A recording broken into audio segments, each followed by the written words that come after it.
Hello everyone, आज हम लोग डिस्कस करने वाले हैं हिस्ट्री का चैप्टर 2। ओके, ऐसे ही तो ये चैप्टर 4 है बट अब सीरियली जाएंगे तो दिस इज़ चैप्टर 2 जिसका नाम है नेशनलिज्म एंड सेपरेटिज्म। हिस्ट्री का चैप्टर 2 नेशनलिज्म एंड सेपरेटिज्म के अंदर 4 सब टॉपिक्स कवर किए गए हैं। तो फिर आज हम कौन सा सब टॉपिक कवर करने वाले हैं? आज हम Aligarh movement, birth of Muslim league and Hindu Mahasabha, ये जो 3 सब टॉपिक्स है इसको कवर करने वाले हैं। सो बर्थ ऑफ मुस्लिम लीग, कैसे मुस्लिम लीग की स्थापना हुई, किसने की, ओके, कितना टाइम तक चला।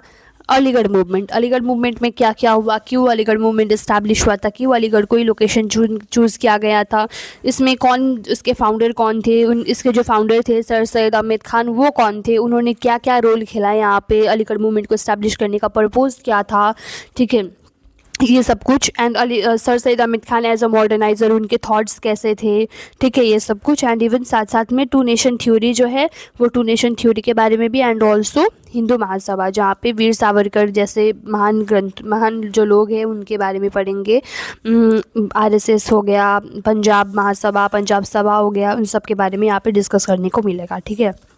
एंड ये जो टॉपिक्स अभी मैंने कही है ये बहुत ही इंपॉर्टेंट टॉपिक्स है जो कि क्लास 12 सेमेस्टर 4 के एग्ज़ाम्स में आ सकती है, ठीक है। ये जो भी टॉपिक्स अभी मैंने बोले हैं यूनिट 4 से, ये इसमें से अलीगढ़ मूवमेंट, सर सैयद अहमद खान, ये जो 2 टॉपिक है ना, ये 2 टॉपिक जो है ये 8 मार्क्स का क्वेश्चन इस पे से बन सकता है। एंड 4 मार्क्स का क्वेश्चन बन सकता है बर्थ ऑफ मुस्लिम लीग का, टू नेशन थ्योरी का 3 मार्क्स का बन सकता है, ठीक है। तो ये जो क्वेश्चन है ये बहुत ज़रूरी है। एंड आरएसएस का भी क्वेश्चन बन सकता है 3 मार्क्स या 4 मार्क्स का। सो सबसे ध्यान देकर सुनिए कि ये सब चीज़ क्या है। अब आ रहा है अलीगढ़ मूवमेंट। अलीगढ़ मूवमेंट को स्टार्ट किया था सर सैयद अहमद खान ने, ठीक है। पहले ये जान लेते कि अलीगढ़ मूवमेंट क्या है एंड अलीगढ़ को ही एज अ लोकेशन क्यों चूज़ किया गया, वो यूनिवर्सिटी या वो कॉलेज बनाने के लिए। इन शॉर्ट, अगर छोटकरी में बताया जाए तो ये ऐसा मूवमेंट है जो मुस्लिम्स के रीजनरेशन के लिए बना होता है। मुस्लिम के रीजनरेशन के लिए शुरू हुआ मूवमेंट, जो कि कहाँ पे फोकस कर रहा है, जो कहाँ पे शुरू हुआ है, जो अलीगढ़ का एक जो एजुकेशनल इंस्टीट्यूशन है, उस एजुकेशनल इंस्टीट्यूशन में उस एजुकेशनल इंस्टीट्यूशन से शुरू हो रहा है जो मूवमेंट, जो कि किस लिए हो रहा है, जो कि मुस्लिम को रीजनरेट करने के लिए, मुस्लिम को जागरूक करने के लिए जो एक मूवमेंट शुरू होता है। अलीगढ़ का जो एक कॉलेज या एजुकेशनल इंस्टीट्यूशन है उसको सेंटर करके, तो इसको कहते हैं अलीगढ़ मूवमेंट, ठीक है। सो अलीगढ़ मूवमेंट जानने से पहले क्या जान लेते हैं, अलीगढ़ मूवमेंट जानने से पहले अलीगढ़ स्टैब्लिश कैसे हुआ ये जानना ज़रूरी है, ठीक है। सर सैयद अहमद खान जो होते हैं ना, सर सैयद अहमद खान को लगता है कि जो मुस्लिम कम्युनिटी है, मुस्लिम कम्युनिटी क्या है, मुस्लिम कम्युनिटी ब्रिटिश को नफरत करती है, ब्रिटिशर्स को उतना अच्छा अच्छा फील नहीं करती है। ब्रिटिशर्स वहाँ पे है, उनके साथ है, काम कर रहे हैं, मुस्लिम्स को ये अच्छा नहीं लगता था। मुस्लिम्स ब्रिटिशर्स से नफरत करते थे, तो वो नफरत जो थी ना ब्रिटिशर्स के प्रति मुस्लिम्स की, उस नफरत को हटाने के लिए ये क्या करते हैं, अलीगढ़ मूवमेंट स्टैब्लिश करते हैं। मॉडर्न जो वेस्टर्न जो ये अलीगढ़ मूवमेंट यानी कि जो ये पढ़ाई का जो एक कॉलेज, वो यूनिवर्सिटी वो इस्टेब्लिश कर रहे हैं, वो क्यों कर रहे हैं, वो ताकि जो मुस्लिम्स है ना वो पीछे ना रह जाए, इंडियन मुस्लिम जो है वो पीछे ना रह जाए। एंड ब्रिटिश के साथ कोऑपरेट करके खुद को एजुकेट करा के, ब्रिटिश के साथ कोऑपरेट करके खुद को और बड़ा बना सके, अपने जो ग्लोरियस पास्ट है उन पास्ट जो मतलब उनकी जो पास्ट में जो भी कुछ हुआ है, उनका अपना इतिहास है, उस इतिहास को आगे बढ़ाने के लिए, उसको बूस्ट करने के लिए, लाइफ की जो सच्ची मतलब जो घटनाएं होती है, सच्ची बट कड़वी घटनाएं होती है ना, उन घटनाओं के साथ जीने के लिए प्रिपेयर करना चाहती है। बल्कि जो इंग्लिश लैंग्वेज है, ठीक है, इंग्लिश लैंग्वेज और मॉडर्न वेस्टर्न एजुकेशन पढ़ने के लिए, मॉडर्न जो एजुकेशन है उसको जानने के लिए, इंग्लिश भाषा सीखने के लिए, मुस्लिम्स को प्रिपेयर करने के लिए। एंड इवन जो मुस्लिम्स में एक सिर्फ रिलीजियस आउटलुक था, ठीक है, सिर्फ रिलीजियस नज़रिया था उनका, और उनमें साइंटिफिक एंड रैशनल जो नज़रिया है वो लाने के लिए, एंड साथ साथ में जो सुपरस्टिशियस बिलीव्स और प्रैक्टिसेस वो बहुत सारे लंबे टाइम से वो यूज़ करके आ रहे हैं, वो मतलब फॉलो करके आ रहे हैं, उसको क्या करने के लिए, उसको रोकने के लिए, उसको कम कराने के लिए अलीगढ़ मूवमेंट का इस्टेब्लिश होता है, ठीक है। And this is also the objective of Aligarh movement. क्या क्या है अलीगढ़ मूवमेंट का ऑब्जेक्टिव? जो मुस्लिम्स के मन में ब्रिटिशर्स के लिए जो नफरत पैदा हुई है ना, उस नफरत को हटाना है ऑब्जेक्टिव। मुस्लिम्स को इंग्लिश भाषा सिखाना, साथ साथ में मॉडर्न वेस्टर्न साइंटिफिक एजुकेशन सिखाने के लिए प्रिपेयर करना है ऑब्जेक्टिव मुस्लिम जो ये अलीगढ़ मूवमेंट है उसका। मुस्लिम्स को अपनी लाइफ की जो बिटर रियलिटीज़ है उसके साथ जीना, उसके साथ लाइफ को जीने के लिए प्रिपेयर करना, ये है ऑब्जेक्टिव अलीगढ़ मूवमेंट का। मुस्लिम्स को ये याद दिलाना कि उनका जो भविष्य में उनके जो मतलब उनका जो इंडिया में जो फ्यूचर नहीं, जो भविष्य जो पास्ट रहा है ना, जो पास्ट रहा है ना उनका, मुस्लिम्स का जो इतिहास है इंडिया में, जो इतिहास उन्होंने छोड़ के गए हैं, जो पास्ट वो मतलब अपना बना के गए हैं, जो उनका ग्लोरियस पास्ट है उसको आगे बढ़ाना। उनके जो आगे जो मतलब पुराने टाइम में उन्होंने जो कुछ भी किया, कैसे कैसे वो इंडिया में रूल किए, वो सब कुछ उनके जो रिलीजियस सेंटिमेंट्स जुड़े हुए हैं ना उनके ग्लोरियस पास्ट से, तो उस ग्लोरियस पास्ट को हमें आगे बढ़ा के लेने जाना है, उसको बूस्ट करना है बोल के ये जो एक फीलिंग उन्होंने पैदा की है ना, उस फीलिंग को और बढ़ाना, उस फीलिंग के बारे में रियलाइज़ कराना, ये था ऑब्जेक्टिव अलीगढ़ मूवमेंट इस्टेब्लिश करने का। और फिर दूसरा क्या है कि मुस्लिम्स में ना नज़रिया कैसा था, मुस्लिम्स का नज़रिया कुछ रिलीजियस टाइप का था, साइंटिफिक नहीं था और रैशनल नहीं था, मतलब तर्कवाद भी नहीं था, एंड कुछ जो अभी के टाइम पे मतलब फिट कर जाए ऐसा वाला नहीं था उनका आउटलुक। तो उनमें एक रिलीजियस छोड़ के उनके पास साइंटिफिक एंड रैशनल आउटलुक भी होना चाहिए बोल के वो rational and scientific outlook develop करना था ऑब्जेक्टिव अलीगढ़ मूवमेंट का।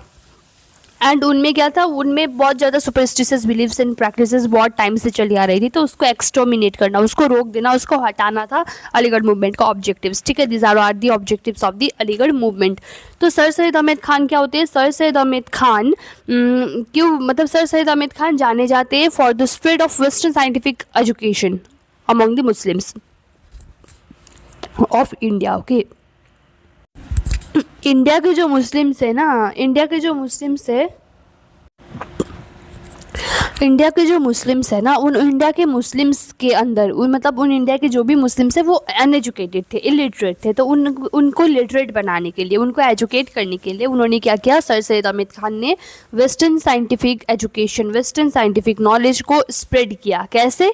by founding the Mohammedan Anglo-Oriental College at Aligarh in 1875। उन्होंने क्या किया? सर सैयद अहमद खान ने मोहम्मदन एंग्लो ओरिएंटल कॉलेज 1875 में अलीगढ़ में फाउंड किया। 1875 में अलीगढ़ में सर सैयद अहमद खान ने क्या किया? Aligarh Mohammedan Anglo Oriental college को उन्होंने फाउंड किया। Why? For the spread of western education और western scientific knowledge among the Muslims. कब इस्टेब्लिश किया? 1875 में। कहाँ किया? अलीगढ़ में। ठीक है, पहले इसका नाम क्या था? Mohammedan Anglo Oriental college, but बाद में जाकर इसका नाम क्या हुआ? जितना टाइम बदलता गया, टाइम आगे बीतता गया, तो इसका नाम भी बदल गया अलीगढ़ मूवमेंट, और मतलब अलीगढ़ यूनिवर्सिटी के नाम पे। ठीक है, अलीगढ़ मुस्लिम यूनिवर्सिटी के नाम पे। जो हिंदू एंड मुस्लिम्स थे ना, वो अपने रिलीजन्स को साइड में हटाकर, वो अपने रिलीजियस जो एफिलिएशंस थे, जो उनके रिलीजियस मतलब कुछ बातें थी, कुछ धर्म उनको पालन करना पड़ता था, तो उस चीज़ को हटाकर, अपने जो रिलीजियस एफिलिएशंस थे उनको साइड हटाकर हिंदू एंड मुस्लिम्स एक साथ मिलके मतलब लिबरली क्या कर रहे थे? वो कॉलेज को फाउंड करने के लिए कंट्रीब्यूट कर रहे थे। वो कॉलेज के फाउंडिंग का जो काम है उसमें एक साथ मिल के काम कर रहे थे, respective of their religious affiliations. Okay, ये जो कॉलेज है ना, इस कॉलेज ने बहुत इंपॉर्टेंट रोल खेला है, बहुत बड़ा रोल खेला है in educating and reawakening the Muslim community of India. ये जो कॉलेज है Aligarh college, Aligarh Muslim university है, ये जो है इसने एक बहुत ही इंपॉर्टेंट रोल खेला है। किस चीज़ में खेला है? मुस्लिम कम्युनिटी, इंडिया की जो मुस्लिम कम्युनिटी है ना, वो अनएजुकेटेड थी, तो उसको एजुकेट कराने के लिए एंड वापस से जागरूक कराने के लिए कि उनका जो भविष्य है वो अभी खतरे में है। अगर वो लोग पढ़ेंगे नहीं तो उनका भविष्य खतरे में पड़ सकता है। वो उनके पास्ट जो ग्लोरियस पास्ट है उसको बुलाया जा सकता है, इसके लिए रीअवेक किया। ठीक है, इसके लिए क्या किया? उनको जागरूक कराया, और जागरूक कराने में किसने बहुत बड़ा रोल खेला? ये जो यूनिवर्सिटी है इसने। इन ऑर्डर टू इनकरेज, ठीक है, in order to encourage the muslims to educating them. Sir Syed Ahmad Khan ने क्या किया, हम पहले ये जान लेते हैं कि ये जो कोर्स ऑफ टाइम, मतलब टाइम जितना बीतता गया, कॉलेज डेवलप हो गया, ठीक है। वो सिर्फ अब कॉलेज ही नहीं रहा, सिर्फ 11-12 तक ही उसमें पढ़ाई नहीं होती थी। अब क्या हो गया, वो एक यूनिवर्सिटी बन गया। वो सिर्फ कॉलेज तक ही सीमित नहीं रहा, अब टाइम के साथ बदलते बदलते ये जो कॉलेज था ना, ये एक प्रेजेंट अलीगढ़ मुस्लिम यूनिवर्सिटी बोल के एक यूनिवर्सिटी है, तो वो यूनिवर्सिटी में बदल गया। वो college in course of time developed into present Aligarh Muslim university. फिर क्या होता है कि मुस्लिम्स को एजुकेट, अब मुस्लिम्स ऐसे थे कि वो एजुकेट नहीं होना चाहते थे, उनके लिए स्कूल खुल गया बट फिर भी वो एजुकेट नहीं होना चाहते थे, मतलब उनको पढ़ने में उतना ध्यान नहीं था। वो लड़कियों को, बच्चियों को नहीं पढ़ाते थे।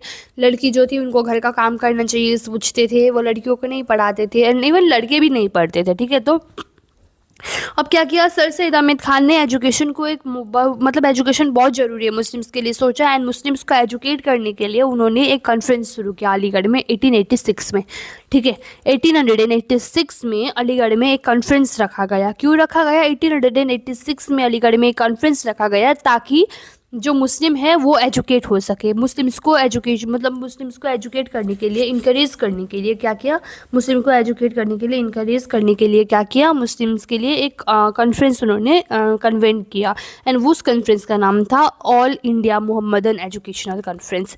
उस कॉन्फ्रेंस का नाम क्या था? All India Mohammedan educational conference. ये जो all India Mohammedan educational conference है, इसने बहुत बड़ा रोल खेला in encouraging the Muslims to educate, ठीक है। मुस्लिम्स का एजुकेट कराने के लिए इसने बहुत बड़ा रोल खेला। ये जो all India Mohammedan educational conference है, कब शुरू हुआ था? 1886 से। जो इसका 20th सेशन था ना, इसका जो 20th सेशन था, इसके 20th सेशन में मुस्लिम लीग का भी फाउंडेशन होता है, ठीक है। ये याद रखना बहुत ज़रूरी है कि इसका जो 20th सेशन होता है, इसकी वजह से ऑल इंडिया मुस्लिम लीग भी फाउंड होता है। सो ये जो कॉन्फ्रेंस था ना, ये मतलब एक कॉन्फ्रेंस, एक ऑर्गेनाइजेशन था जो इंडिया के अलग अलग सिटीज़ में हर साल एक मीटिंग होल्ड करता था। इंडिया के अलग अलग सिटीज़ में हर साल एक मीटिंग होल्ड करने वाला ऑर्गेनाइजेशन था all India Mohammedan educational conference, ठीक है। सो ये था सर सैयद अहमद खान ने, जो अलीगढ़ में सर सैयद अहमद खान का रोल क्या था अगर आएगा तो ये उन्होंने स्प्रेड करने के लिए इसको कॉलेज फाउंड किया। फिर कॉलेज को फाउंड करके हिंदू एंड मुस्लिम सब ने मिलकर कॉलेज को फाउंड किया। मुस्लिम्स कम्युनिटी को रिअवेक करने के लिए, एजुकेट करने के लिए उन्होंने ये कॉलेज फाउंड किया था, एंड ये college in course of time बदला as a Aligarh Muslim university. And जब सर सैयद अहमद खान ने सिर्फ कॉलेज इस्टेब्लिश नहीं किया बल्कि उस कॉलेज को यूनिवर्सिटी भी बनाया, एंड ऑल्सो क्या किया उन्होंने, मुस्लिम्स को एजुकेट करने के लिए, इनकरेज करने के लिए क्या किया उन्होंने, all India Mohammedan educational conference नाम का एक ऑर्गेनाइजेशन खोला। जो ऑर्गेनाइजेशन क्या करता था, जो ऑर्गेनाइजेशन मतलब इंडिया के बहुत सारे सिटीज़ में एनुअली मीटिंग होल्ड करता था, मतलब हर साल अलग अलग सिटीज़ में मीटिंग होल्ड किया जाता था। एंड इसकी वजह से क्या हो गया, मुस्लिम्स के मतलब लोकल जो मुस्लिम्स है उनके हेल्प एंड कोऑपरेशन की वजह से ये जो मुस्लिम्स है इंडिया के, वो एजुकेशन की ओर प्रोग्रेस करने लगे। एंड ये याद रखना भी ज़रूरी है कि ये जो मोहम्मदन एजुकेशनल कॉन्फ्रेंस है, इसकी वजह से ऑल इंडिया मुस्लिम लीग फॉर्म हुआ था, क्योंकि ये 20th session, all India Mohammedan educational conference के 20th सेशन में ऑल इंडिया मुस्लिम लीग फॉर्म होता है। ये याद रखना ज़रूरी है। देखो याद रखने का पॉइंट हुई है यहाँ पे। कॉलेज फाउंड होता है 1875 में, कॉलेज का फाउंड होता है, कॉलेज 1875 में फाउंड होता है। एंड ये जो कॉन्फ्रेंस है ना वो 1886 में होता है।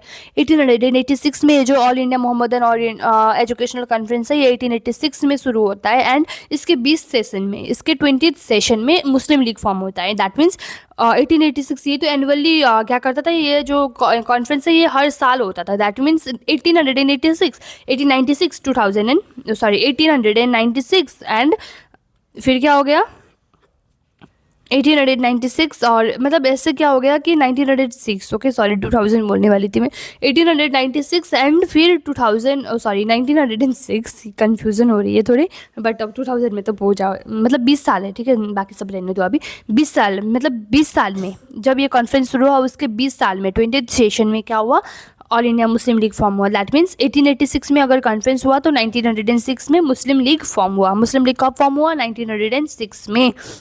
एंड मुस्लिम लीग को फॉर्म करने का जो वो है ना रिप्रेजेंटेशन या क्या बोलो गो बिटवीन जो था वो मॉडलिमेंटो रिफॉर्म्स था। फिर आता है कि अलीगढ़ मूवमेंट जो था, ये अलीगढ़ मूवमेंट है, ये अलीगढ़ यूनिवर्सिटी जो उन्होंने बनाया उस अलीगढ़ में ही क्यों बनाया, ठीक है।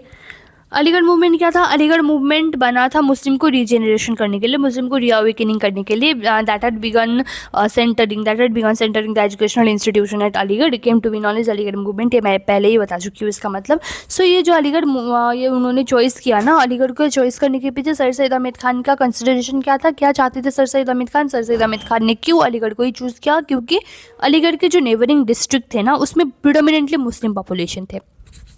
एंड सर सैयद अहमद खान का मोटिव क्या था? सर सैयद अहमद खान का मोटिव ये था, एम ये था कि वो मुस्लिम कम्युनिटी को एजुकेट करे। इंडियन के जो मुस्लिम कम्युनिटी है ना उनको एजुकेट करने का क्या था? एम था सर सैयद अहमद खान का। सो उन्होंने लोकेशन ही ऐसी चूज़ की कि सारे मुस्लिम क्या हो सके, अच्छे से एजुकेशन प्राप्त कर सके। सो उन्होंने क्या किया, अलीगढ़ के नेबरिंग डिस्ट्रिक्ट जो भी थे वो मुस्लिम प्रीडोमिनेंट डिस्ट्रिक्ट थे। तो मतलब अलीगढ़ ऐसा था जो उर्दू स्पीकिंग पीपल के बीच सेंटर वाला एरिया था। मतलब बीच में कुछ है, लाइक बीच में एक अंगूर रख दो एंड उसके पूरे उसके साइड में एक सर्कल बना दो, मतलब एक सर्कल बना दो एंड उसके बीच में अंगूर रख दो। तो ऐसा था जो सर्कल था ना, उस सारे सर्कल के अंदर मुस्लिम लोग थे एंड वो अंगूर जो था वो क्या था? वो अलीगढ़ यूनिवर्सिटी था, ठीक है। तो ऐसे उन्होंने किया। उन्होंने यूनिवर्सिटी कैसे फॉर्म की? ऐसे फॉर्म की कि जो उर्दू स्पीकिंग पीपल है या जो मुस्लिम लोग हैं वो उसमें सब लोग, मतलब सारे तरफ के लोग आके इकट्ठे हो सके। अब साइड में बनाएगा तो क्या होगा, जो दूर दूर के लोग हैं वो अच्छे से नहीं आ पाएंगे, वो नहीं आएंगे, कोई तो दूर है बोल के। बट जो अगर बीच में, अगर सेंटर में बनाया जाए तो सब तरफ के लोग आ सकते हैं ना। तो इसीलिए मुस्लिम प्रिडोमिनेंट डिस्ट्रिक्ट जो थे, मतलब नेबरिंग डिस्ट्रिक्ट जो थे वो मुस्लिम्स थे, तो इसलिए अलीगढ़ को चूज़ किया गया। लेस इम्पॉर्टेंटली ये भी कहा जा सकता है कि अलीगढ़ एक ऐसी जगह में लोकेटेड था जो कि उर्दू स्पीकिंग एरिया के सेंटर में था, ठीक है। अब sir Syed Ahmad Khan as a moderniser, उनका रोल क्या था? As a moderniser sir Syed Ahmad Khan का रोल क्या था? सर सैयद अहमद खान क्या करते हैं? सर सैयद अहमद खान जब ये सर सैयद अहमद खान अब खुद को मतलब एक फाइन करना चाहते थे कि मुस्लिम्स के नज़रिया को वो कैसे बदले, ठीक है। मुस्लिम के नज़रिया को वो कैसे बदले, मुस्लिम्स में वो मॉडर्न थॉट कैसे लाए, एंड इवन मुस्लिम में वो modern thought, modern western scientific knowledge भी लाना चाहते थे। बट उनकी जो रिलीजन है उसको भी आगे बढ़ा के लेके जाना चाहते थे। रिलीजन के साथ साथ, रिलीजन को आगे बढ़ाने के साथ साथ एजुकेशन को भी आगे बढ़ा के लेके जाना चाहते थे मुस्लिम्स में, ठीक है। ये था उनका एज अ मॉडर्नाइज़र। इनफैक्ट वो क्या करते थे कि उन्होंने जो कुरान था ना, जो कुरान था उस कुरान की व्याख्या भी कैसे की? कुरान की व्याख्या भी उन्होंने तर्कवाद और जो साइंटिफिक तरीके से की थी, ठीक है। वेस्टर्न साइंटिफिक तरीके से एंड तर्कवाद के दृष्टिकोण से उन्होंने क्या किया था? तर्कवाद के तरीके से उन्होंने कुरान की व्याख्या की थी। Sir Syed Ahmed Khan entered a lifelong struggle against the superstitious and medieval outlook of the Muslims of India. India के जो मुस्लिम्स थे ना उसमें बहुत ज़्यादा सुपरस्टिशियस बिलीव्स था। मतलब वो पहले की जो धारणाएं, पहले की जो बातें थी उन पे बहुत ज़्यादा बिलीव करते थे। पहले मुस्लिम्स जो थे वो बहुत ज़्यादा कुछ बिलीव करते थे ऐसा। तो इसको हटाने के लिए ना सर सैयद अहमद खान ने बहुत स्ट्रगल सहा था। उन्होंने जो मुस्लिम कम्युनिटी में जो सोशल एब्यूजेस जो प्रिवेलेंट थी, मुस्लिम कम्युनिटी में क्या था? मुस्लिम कम्युनिटी में सोशल एब्यूजेस बहुत प्रिवेलेंट था, बहुत ही ज़्यादा, ठीक है। बहुत ज़्यादा प्रिवेलेंट था, मतलब प्रिवेलेंट था। सोचो अब मुस्लिम कम्युनिटी में क्या था? सोशल एब्यूजेस करना बहुत साधारण सा बात था। तो इसको बदलना चाहते थे सर सैयद अहमद खान।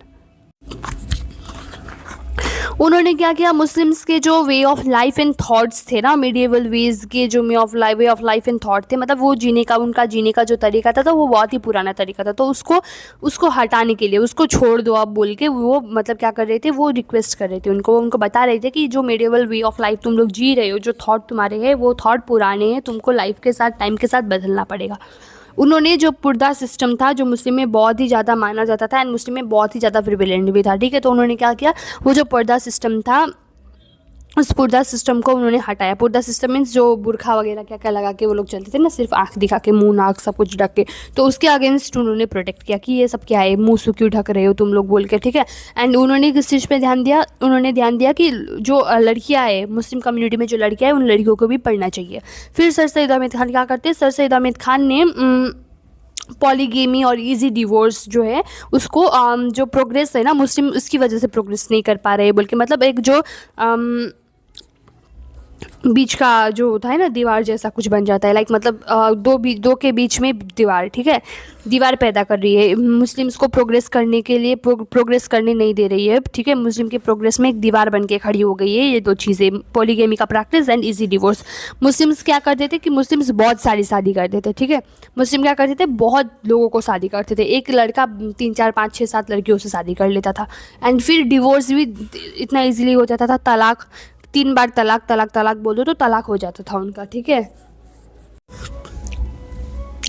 ये जो तलाक तलाक तलाक बोल के उनका जो इतनी आसानी से तलाक हो जाता था, एंड वो बहुत सारी लोगों को, बहुत सारी लड़कियों से शादी भी कर सकते थे। तो ये जो चीज़ हो रहा था ना मुस्लिम्स में, ये चीज़ उनके प्रोग्रेस के लिए हानिकारक है, उनके प्रोग्रेस के लिए एक दीवार बन के खड़ी हो रही है। तो ये सब चीज़ को हटाना है बोल के सर सैयद अहमद खान ने एज अ मॉडर्नाइजर ये कहा था, ठीक है। और कुछ हिस्टोरियंस के ओपिनियन में अगर राम मोहन रॉय हिंदूज़ के रीजनरेशन के लिए अगर हार्बिंग करते, मतलब हिंदू के रीजनरेशन के लिए अगर राम मोहन राय ने बहुत बड़ा रोल खेला था, तो मुस्लिम्स कम्युनिटी को एक नया लाइफ देने में भी सर सैयद अहमद खान ने बहुत बड़ा रोल खेला था। राम मोहन रॉय ने क्या किया था, सती प्रथा हटाया था। क्या होता था हिंदू में कि अगर पति मर जाता है तो पत्नी को जिंदा ही मार दिया जाता था लास्ट में। कितना बुरा नियम है ना। मैं किसी के भी रिलीजियस सेंटिमेंट्स को हर्ट नहीं कर रही हूँ यहाँ पे वीडियो में, जो बताया है वही बता रही हूँ। राजा राम मोहन रॉय ने क्या किया था, सती प्रथा हटाया था। पति मर जाता है तो पत्नी किसके साथ रहेगी बोल के पत्नी को भी जिंदा जला दिया जाता था। एंड उस टाइम पे वो खुद अपनी इच्छा से मरती थी, क्योंकि मेरा पति मर गया तो मैं क्यों जीऊँ बोल के उस टाइम पे खुद इच्छा से मरती थी। बट बाद में इसको फोर्स किया जा रहा था, जबकि वो लड़की जीना चाहती थी, उसको भी मार दिया जा रहा था, ऐसा हो रहा था। तो ये सब नहीं होना चाहिए बोल के राजा राम मोहन रॉय ने इसके अगेंस्ट प्रोटेस्ट किया था। तो हिंदू के रिजनरेशन के लिए अगर राजा राम मोहन रॉय उनके बहुत बड़े लोग हैं, फॉररनर है हिंदू के रिजनरेशन के लिए, तो सर सैयद अहमद खान क्या है, मुस्लिम कम्युनिटी को एक नया लाइफ देने के लिए, नया लाइफ देने वाला इंसान जाना जाता है सर सैयद अहमद खान को। फिर आते हैं अलीगढ़ मूवमेंट। अलीगढ़ मूवमेंट ख़त्म नहीं हुआ है, ठीक है। 4 मार्क्स का क्वेश्चन बनेगा फिर, बट किसी से भी बन सकता है ना, तो सारी चीज़ें यहाँ पे कवर करनी ज़रूरी है। इसके ऑब्जेक्टिव्स में बता चुकी हूँ, ठीक है। सो अब अलीगढ़ मूवमेंट शायद इतना ही है। पर्पज़, इसका पर्पज़ भी मैं बता चुकी हूँ कि वो फाउंड हुआ था मुस्लिम्स को एक साइंटिफिक एंड रैशनल आउटलुक देने के लिए, उनके जो सुपरस्टिशियस बिलीफ है उसको हटा देने के लिए, मुस्लिम्स को bitter realities of life face करने के लिए। ऑब्जेक्टिव्स हो या पर्पज़ हो सेम ही है ना, तो दैट्स ऑल। जो ब्रिटिशर्स के प्रति उनका जो नफरत था, उस नफरत को हटाने के लिए, एंड इवन इंडियन के जो मुस्लिम्स हैं ना, उनको इंग्लिश भाषा सिखाने के लिए, एंड मॉडर्न साइंटिफिक एजुकेशन को भी आगे लेके चलो बोलने के लिए, एंड उनके जो ग्लोरियस पास्ट है उसको भी बूस्ट कराने के लिए, जो एक रियलाइजेशन उनके मन में होना चाहिए उसको रियलाइज़ कराने के लिए हुआ था, ठीक है। So that's all about Aligarh movement. अब हम डिस्कस करेंगे मुस्लिम लीग के बारे में। उसका एम्स एंड ऑब्जेक्टिव्स क्या है, सिमला डेपुटेशन भी आता है, उस डेपुटेशन का डिमांड क्या था, ठीक है। मोहम्मद अली जिन्ना कौन है, मोहम्मद अली जिन्ना के 14 पॉइंट डिमांड्स क्या है, Lahore resolution, two nation theory की हिस्टोरिकल वैलिडिटी, जो 1937 में इलेक्शन होता है ना, वो हार जाने की वजह से ये होता है, रीज़न होता है, ठीक है। सो ये सब कुछ हम लोग पढ़ेंगे अभी। ये जो ऑल इंडिया मुस्लिम लीग है वो कब फाउंड होता है, वो 1906 में फाउंड होता है, बंगाल के ढाका में। बंगाल था, ठीक है। पहले बंगाल बहुत बड़ा था एंड कलकत्ता इतना बड़ा था कि क्या ही बताऊं, ठीक है।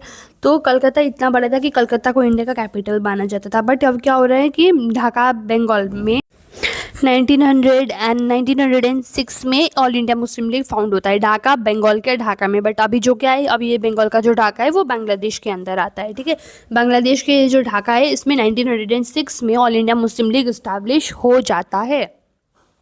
ये क्यों इस्टेब्लिश होता है, इसके एम्स क्या होती है, मतलब ये क्यों इस्टेब्लिश होता है, पर्पस क्या था इसका इस्टेब्लिश होने का, ठीक है। ऑब्जेक्टिव क्या था, to protect and promote the political rights and interest of muslims in India. British India के टाइम पे जो मुस्लिम्स के पॉलिटिकल राइट्स थे एंड इंटरेस्ट थे, पॉलिटिकल राइट एंड इंटरेस्ट को प्रोटेक्ट एंड प्रमोट करने के लिए होता है ऑल इंडिया मुस्लिम लीग का जन्म।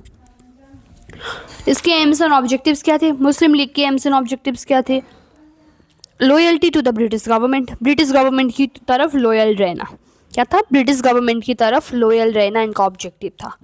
ब्रिटिश गवर्नमेंट की तरफ ये लॉयल रहना चाहते थे। इनकी जो पॉलिटिकल इंटरेस्ट है, पॉलिटिकल राइट है इंडियन मुस्लिम्स के, उसको अपहोल्ड करना एंड सेफ रखना, उसको सेफ गार्ड करने का काम एंड अपहोल्ड रखने का काम, जारी रखने का काम क्या था, ऑब्जेक्टिव्स था मुस्लिम लीग का। उनको जो बाकी कम्युनिटीज़ की तरफ से उनको जो मतलब इल फीलिंग आती थी ना, उस इल फीलिंग को रिस्ट्रिक्ट करने के लिए भी इसका मुस्लिम लीग को इस्टेब्लिश किया जाता है। तो ये 3 थे कारण, ठीक है, मुस्लिम लीग इस्टेब्लिश होने का। फिर सिमला डेपुटेशन आता है। व्हाट?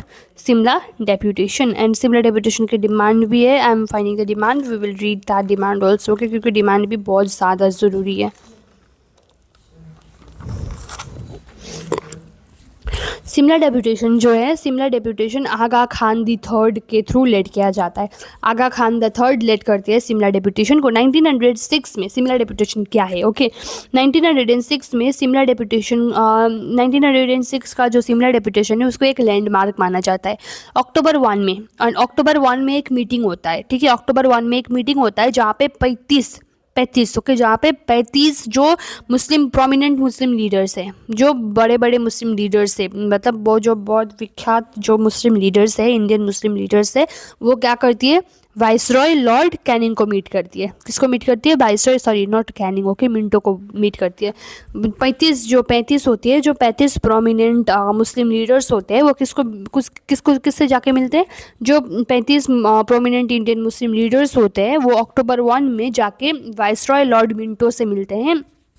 एंड कहाँ मिलते हैं? शिमला में वाइसरॉय लॉर्ड मिंटो से मिलते हैं। एंड उनको डिमांड करते हैं for separate electorates and greater representation, political representation for Muslims, specially against the Hindu majority. Hindu majority बहुत ज़्यादा थी, तो हिंदू मेजोरिटी बहुत ज़्यादा थी, इसलिए उनके अगेंस्ट उन्होंने क्या किया, एक सेपरेट इलेक्टोरेट मंगाया, एक सेपरेट इलेक्टोरेट की भी मांग की एंड पॉलिटिकल रिप्रेजेंटेशन की भी मांग की कि उनको भी एक पॉलिटिकल राइट होना चाहिए उनका भी इंडिया में।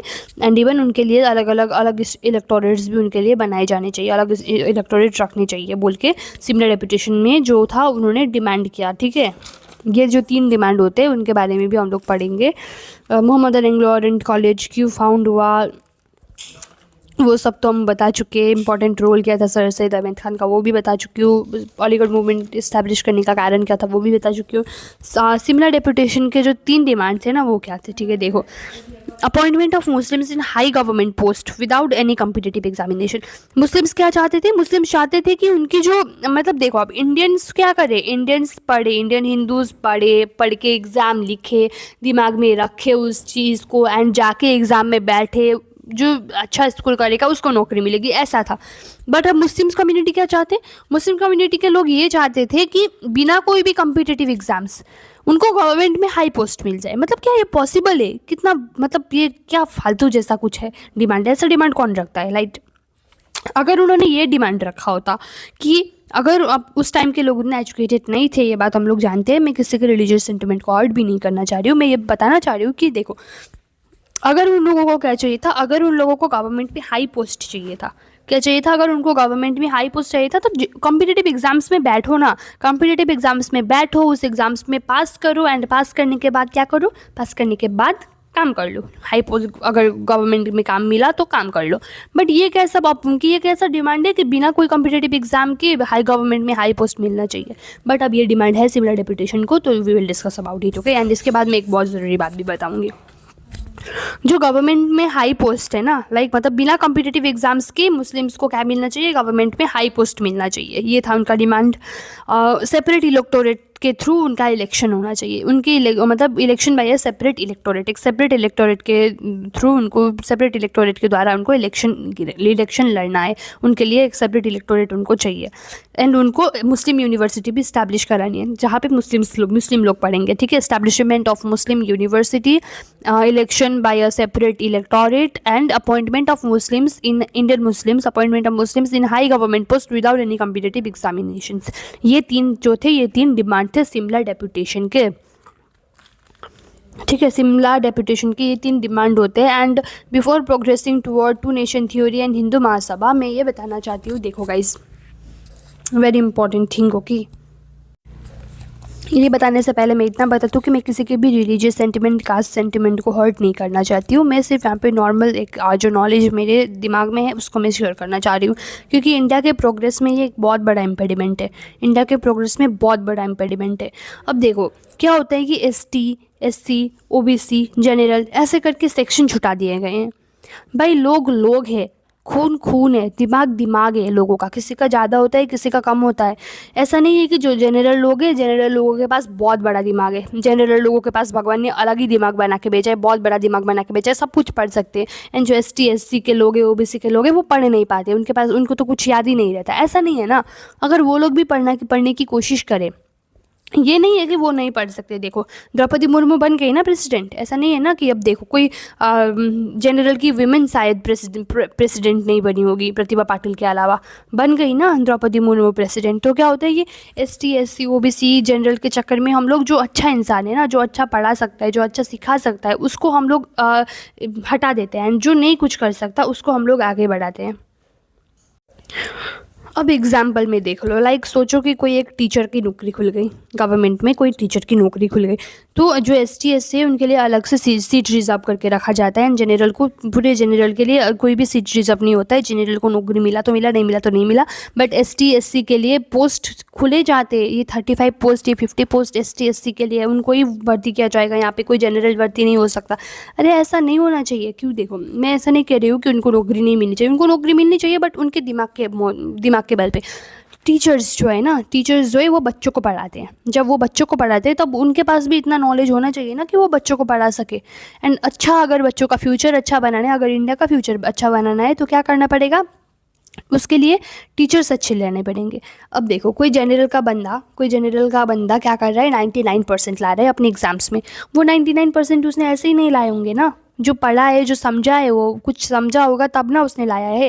एंड जो ST SC के लोग हैं, उन्होंने क्या लाया, उन्होंने 80% लाया। सोचो लो, चलो 90% लाया, तो 90% है 99% के बीच यहाँ पे एक जनरल 99% ला के बैठा है, एंड एक SC क्या कर, ST या SC क्या कर रहा है, 90% ला रहा है। तो हम लोग ST and SC को क्या कर देते, पोस्ट जो वैकेंसी खाली रहती है ST and SC के लोगों को, इतने परसेंटेज में तो इसका हो जाएगा, इसको चलो नौकरी दे दो। बट क्या हो रहा है, जो ज़्यादा समझदार है उसको नौकरी नहीं मिली, एंड जो कम समझदार है ना, उसकी वजह से जो इतने बच्चे, उसको कितनी साल नौकरी मिलेगी, लगभग 20-30 साल वो नौकरी करेगा। वो 20-30 साल के, जो 20-30 जनरेशन के जो बच्चे वहाँ पे पढ़ेंगे, 20-30 साल के जो बच्चे वहाँ पे पढ़ेंगे, उनका भविष्य बर्बाद हो जाएगा। इंडिया का भविष्य ऐसे बर्बाद हो जाएगा अगर ऐसे ही हम लोग किसी को भी नौकरी देते रहे। तो उनके एबिलिटी के मतलब उनके जो एबिलिटी है ना, जो ब्रिटिशर्स करते थे ना कि इंडियन लोग जो थे, इंडियन सोल्जर्स के पास कैपेबिलिटी था, बट इंडियन सोल्जर्स को हाई पोस्ट नहीं दिया जाता था, ब्रिटिशर्स को ही हाई पोस्ट दिया जाता था। तो अभी इंडिया भी वही कर रहा है। इंडिया क्या कर रहा है, जिनके पास ज़्यादा नॉलेज है, जिनके पास ज़्यादा मार्क्स स्कोर करने की एबिलिटी है, जिनके पास ज़्यादा समझाने की एबिलिटी है, उनको नौकरी नहीं मिल रही है। ST and SC के नाम पे सिर्फ जो ST SC लोग हैं उनको नौकरी मिल रही है। ऐसा नहीं होना चाहिए ना, जिनके पास नॉलेज है, जो समझा सकते हैं, जो भविष्य की पीढ़ी को सुधार सकते हैं, उनको नौकरी मिलनी चाहिए, राइट। फिर आते हैं टू नेशन थ्योरी की तरफ। Two nation theory is primarily championed by Mohammad Ali Jinnah. Two nation theory क्या है? Two nation theory Mohammad Ali Jinnah ने चैम्पियन किया है, एंड जो ऑल इंडिया मुस्लिम लीग है, ऑल इंडिया मुस्लिम लीग और मोहम्मद अली जिन्ना ने चैम्पियन किया है इन 1940। 1940 में Mohammad Ali Jinnah and all India Muslim league, ये जो है इन दोनों के थ्रू चैम्पियन किया गया है टू नेशन थ्योरी। जो क्या कहता है, जो कहता है कि हिंदू एंड मुस्लिम्स एक सब कॉन्टिनेंट, हिंदू एंड मुस्लिम्स एक इंडियन सब कॉन्टिनेंट में है, ठीक है। हिंदू एंड मुस्लिम्स इंडियन सब कॉन्टिनेंट में हुए दो अलग अलग नेशन है। इंडियन सब कॉन्टिनेंट में रह रहे दो क्या है, डिस्टिंक्ट नेशंस है, दो अलग अलग नेशंस है जो अलग अलग रिलीजन, कल्चर एंड कस्टम्स के अंदर बेस्ट करते हैं। मतलब 1940 में the two nation theory is primarily champion by Mohammad Ali Jinnah and the all India Muslim league in 1940 which asserted that Hindus and Muslims in the Indian subcontinent were two distinct nations based on religion, culture and customs। ये किस चीज को आर्ग करता है? ये आर्ग करता है कि जो इंडियंस लोग हैं ना, जो इंडिया के लोग, मतलब जो है मुस्लिम्स एंड इंडियंस जो है वो एक ही स्टेट में नहीं रह सकते। ये टू नेशन थ्योरी आर्ग्यू करता है कि जो इंडिया एंड मुस्लिम्स है वो एक ही स्टेट में एक साथ मिलके, एक सिंगल स्टेट में मिलके वो लोग नहीं रह सकते। इसीलिए ये क्या करता है, टू नेशन थ्योरी एक अलग होमलैंड डिमांड करता है for Muslim. Two nation theory argue करता है कि they could not coexist within a single state, Hindus and Muslims एक ही स्टेट में नहीं रह सकते, एंड डिमांड करता है a separate homeland for Muslims. Muslims के लिए एक अलग ही देश होना चाहिए, एक अलग ही होमलैंड होना चाहिए मुस्लिम का, बोल के डिमांड करता है two nation theory. Two nation theory में जिन्ना क्या कहते हैं ये जानना जरूरी है. Okay, what did Jinnah said in two nation theory? In the two nation theory Jinnah said the Hindus and Muslims belong to two different religious philosophies, social customs, literatures, dot उसके बाद क्या क्या कहा, बहुत लंबा कहा है तो इतना जानना जरूरी है कि टू नेशन थ्योरी में मोहम्मद अली जिन्ना ने क्या क्या क्या कहा कि हिंदू एंड मुस्लिम दो अलग अलग religious philosophy, Hindu and Muslim एक ऐसे लोग हैं जो अलग अलग रिलीजियस फिलोसॉफीज में बिलोंग करते हैं, जिनके सोशल कस्टम्स भी अलग है एंड लिटरेचर भी अलग है. ठीक है, तो ये कहा था मोहम्मद अली जिन्ना ने. फिर आते हैं हिंदू महासभा की ओर. ठीक है, हिंदू महासभा क्या है? Hindu Mahasabha is a Hindu nationalist organisation founded in 1915. अब देखो, मुस्लिम लीग फाउंड होता है मुस्लिम्स के लिए, तो हिंदू भी पीछे नहीं हटने वाले ना. मुस्लिम्स ने कुछ फाउंड किया है अपने लिए, तो हिंदू भी अपने लिए कुछ फाउंड करेंगे. तो उन्होंने क्या किया? हिंदू महासभा फाउंड किया. हिंदू महासभा क्या है? एक हिंदू नेशनलिस्ट ऑर्गेनाइजेशन है जो 1915 में पंडित मदन मोहन मालवीय जैसे जो बड़े बड़े लोग थे, पंडित मदन मोहन मालवीय के थ्रू फाउंड किया गया. किस लिए फाउंड किया गया? हिंदू के इंटरेस्ट को प्रोटेक्ट करने के लिए एंड हिंदू राष्ट्र को आगे बढ़ाने के लिए. फिर क्या आता है? फिर आता है राष्ट्रीय सेवक संघ. वो भी हिंदू महासभा का एक हिस्सा होता है. राष्ट्रीय स्वयं सेवक संघ RSS जो लड़कियों का भी है एंड लड़कों का भी है. फिर राष्ट्रीय स्वयं सेवक संघ आता है. राष्ट्रीय स्वयं सेवक संघ RSS फाउंड होता है सितंबर 27, 1925 में. कब फाउंड होता है? सितंबर 27, 1925 में. किसके हाथों से फाउंड होता है? कौन फाउंड करता है? केशव बालीराम हेडगेवर. ओके, केशव बालीराम हेडगेवर नागपुर में, इंडिया के नागपुर में केशव बालीराम हेडगेवर क्या करते हैं? केशव बालीराम हेडगेवर सितंबर 27, 1925 में एक संघ फाउंड करते हैं जिसका नाम था राष्ट्रीय स्वयंसेवक संघ. ये फाउंड क्यों होता है? ये हिंदू कम्युनिटी को यूनाइट करने के लिए फाउंड होता है. ठीक है, एक कैरेक्टर ट्रेनिंग प्रोवाइड करने के लिए, मतलब एक इंसान को सेल्फ डेवलप्ड होना चाहिए, सेल्फ सफिशिएंट होना चाहिए, सारी जो उनको उसको मतलब कराटे वगैरह सब कुछ आना चाहिए, वो सेल्फ डेवलप्ड होना चाहिए. कोई भी इंसान को किसी भी इंसान के पास ताकत होनी चाहिए. ठीक है, कैरेक्टर ट्रेनिंग प्रोवाइड करने के लिए एंड हिंदू कम्युनिटी को यूनाइट करने के लिए एंड साथ साथ में हिंदू राष्ट्र बनाने के लिए. जो इंडिया है, अगर पाकिस्तान के लिए पाकिस्तान को बोल दिया गया था कि जो मुस्लिम्स अगर देखो, मुस्लिम्स ने डिमांड किया एक मुस्लिम होमलैंड का, हिंदू एंड मुस्लिम एक साथ मिलके नहीं रह सकते बोल के उन्होंने मुस्लिम को एक अलग ही होमलैंड दो, हमें एक अलग ही कंट्री दे दो, हमें एक अलग ही ज़मीन का हिस्सा दे दो बोल के उन्होंने डिमांड किया. दे भी दिया, मुस्लिम के लिए अलग हिस्सा दे भी दिया. ठीक है, बट क्या हो रहा है कि मुस्लिम के लिए अगर अलग हिस्सा दिया है तो वो अब इंडिया में क्यों है? हिंदू के साथ वो लोग मिलके नहीं रह सकते, उनको हिंदू के साथ मिलके नहीं रहना है, बिल्कुल भी नहीं रहना है उनको हिंदू के साथ मिलके बोला था उन्होंने. इसीलिए उनको क्या था? उनको एक अलग ही होमलैंड दे दिया गया था. उनको क्या दिया गया था? उनको पाकिस्तान दिया गया था. तो अभी क्या कर रहे हैं? अभी पाकिस्तान के लोग फिर इंडिया में रह रहे हैं, मुस्लिम लोग इंडिया में रह रहे हैं. ठीक है, अगर उनको मुस्लिम्स को क्या नहीं करना था? मुस्लिम को इंडियंस के साथ नहीं रहना था. इंडियन मतलब हिंदू इंडियंस के साथ नहीं रहना था. तो अभी हिंदू इंडियंस है ना, मुस्लिम्स के लिए पाकिस्तान बना गया है, तो ये जो हिंदुस्तान है, ये जो इंडिया है, ये हिंदू के लिए है. तो वो मुस्लिम्स यहाँ पे क्यों है? एक क्वेश्चन ये भी बनता है. ठीक है, तो ये करने के लिए ये जो क्वेश्चन बनता है ना, लाइक मतलब अब हिंदू के लिए है हिंदू राष्ट्र, हिंदू के लिए है हिंदुस्तान, हिंदू के लिए है इंडिया, हिंदू के लिए भारत. तो मुस्लिम्स के लिए क्या है? मुस्लिम्स के लिए पाकिस्तान है. कोई भी हिंदू जाके पाकिस्तान मेरा है बोल के पाकिस्तान में नहीं रह रहा है ना, बट क्या कर रहे हैं? मुस्लिम्स इंडिया में रह रहे हैं. पाकिस्तान में उतने हिंदू नहीं दिखेंगे आपको, हिंदू दिखेंगे भी नहीं उतने, बट यहाँ पे क्या है? मुस्लिम्स यहाँ पे बहुत ही ज़्यादा है, प्रिवेलेंट है, बहुत ही प्रिडोमिनेंट है. ठीक है, मुस्लिम बहुत है यहाँ पे इंडिया में. तो क्या हो रहा है कि मुस्लिम्स आके इंडिया में भी बैठ रहे हैं एंड उनको अलग होमलैंड चाहिए था, वो भी मिल गया एंड फिर भी वो अब इंडिया को नहीं छोड़ रहे हैं, वो इंडिया में ही रह रहे हैं. ठीक है, तो ये जो हो रहा था ना, वो नहीं चाहते थे. मदन मोहन मालवीय जैसे लीडर, केशव बालीराम हेडगेवर जैसे लीडर ये नहीं चाहते थे. इसीलिए उन्होंने हिंदू महासभा, एक हिंदू को यूनाइट करने का तरीका, हिंदू राष्ट्र बनाने का तरीका उन्होंने स्टैब्लिश किया.